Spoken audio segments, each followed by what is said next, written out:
Hi viewers, welcome back to the channel, and in this video I'm planning to give you a crash course on probability. So without much ado, let's get started.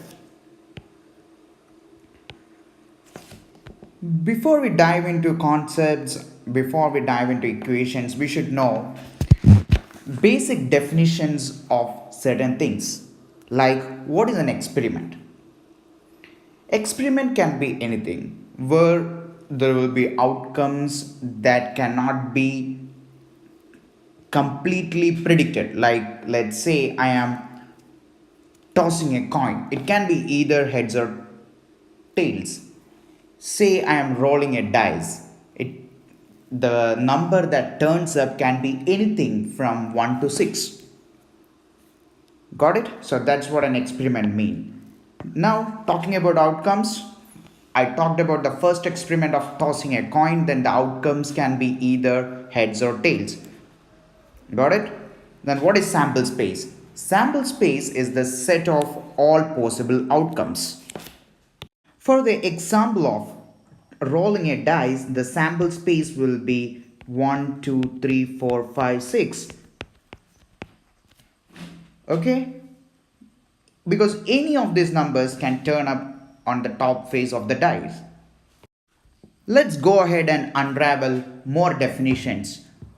The next one on the list is an event. What is an event? An event is a subset of the sample space.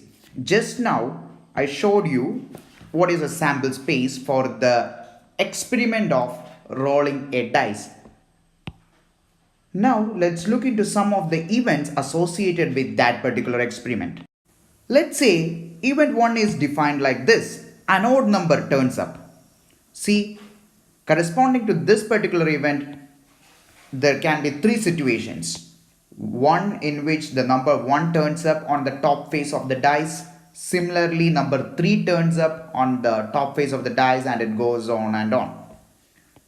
And even 2, another subset of the sample space, can be defined like this. An even number turns up. Then that event consists of number 4, number 6 and number 2 turning up on the top face of the dice. So this is yet another subset of the sample space. Make sense? Now let's formally define what is probability. Probability of an event E is defined as the number of outcomes favorable to the event E divided by the total number of equally likely outcomes. For this particular experiment, the sample space was 1, 2, 3, 4, 5 and 6. These are all equally likely outcomes. Now, corresponding to event 1 or favoring to event 1, there are 3 outcomes. From this, I can compute the probability of event 1, I will call it probability of E1 as 3 by 6, because there are 3 outcomes which are favorable to the event, that of an odd number comes up, and in that experiment I have got 6 equally likely outcomes. Make sense? So that's how probability is defined, and that's how we can compute probability for different events. Let's go ahead to see what are mutually exclusive events. Let's say this is my sample space. That is the set of all possible likely outcomes. Now, there are two subsets to that particular set as shown over here. One is event A and one is event B. So these two are basically sets. If event A and event B are mutually exclusive events, then formally that implies A intersection B. If I compute A intersection B, then I will get a null set. Or in other words, there is no given outcome which is favorable to both these events. The previous example where we talked about two events, E1 corresponding to an odd number turning up and E2 corresponding to an even number turning up on the dice, these two are mutually exclusive because we know the set E1 which contains of numbers 1, 3 and 5 and E2 the set which contains a number 2, 4 and 6. Now if I compute the intersection of these two sets, then I will effectively get a null set. So that is what mutually exclusive events means. Now let's talk about the three important axioms of probability. The first one on the list is for any event A, probability of event A is always greater than or equal to 0. This actually stems out from the basic definition of probability of an event.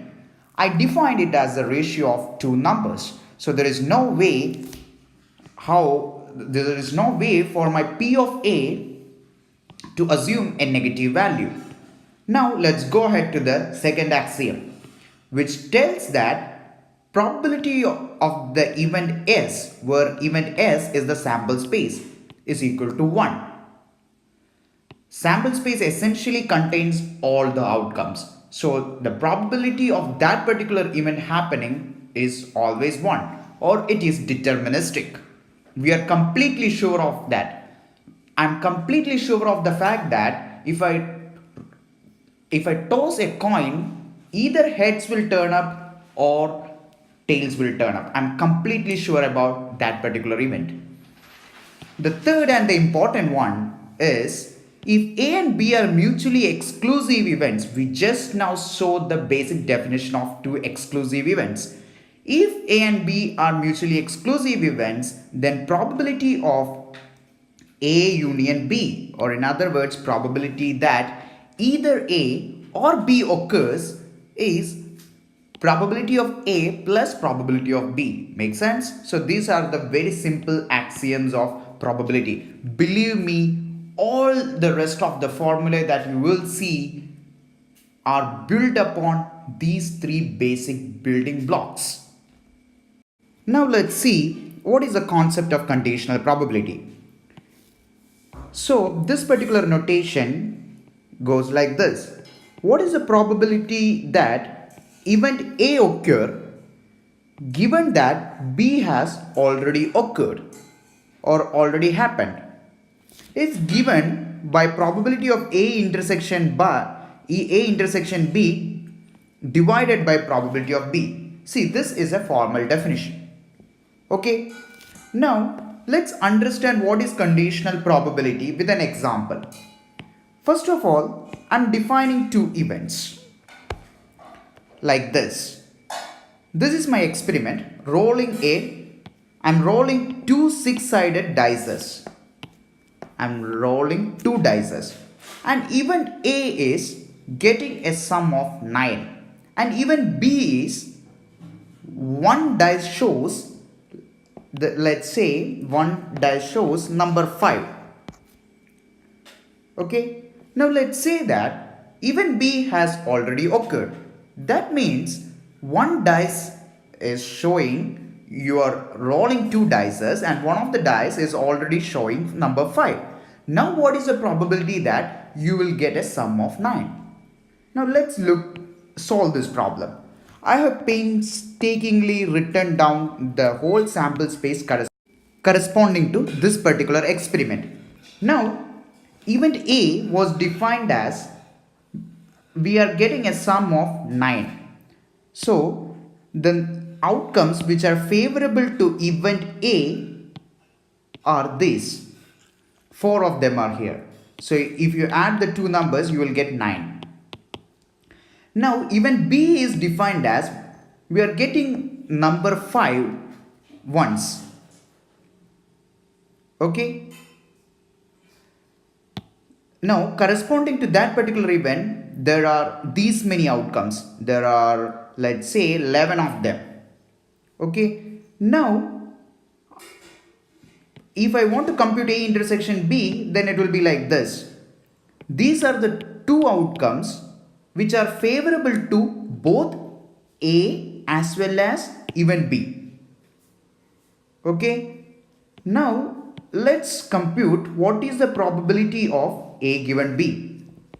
Probability of A given B was defined as probability of A intersection B divided by probability of B. This will be 2 by 11. Physically appreciating this quantity, what does this quantity mean? This tells you if event B has happened, let's say I am one particular phase, one particular dice shows the number 5, then the probability that I will get a sum of 9 is only 2 by 11. Make sense? This particular definition will help us in a long way in understanding the probability of combined events. In the next video, we will see the concept of independent events, and then we will see what is Bayes' rule. So thanks for watching this video, and hope you will click on to the next video as well to see the rest of the concepts in probability unravel.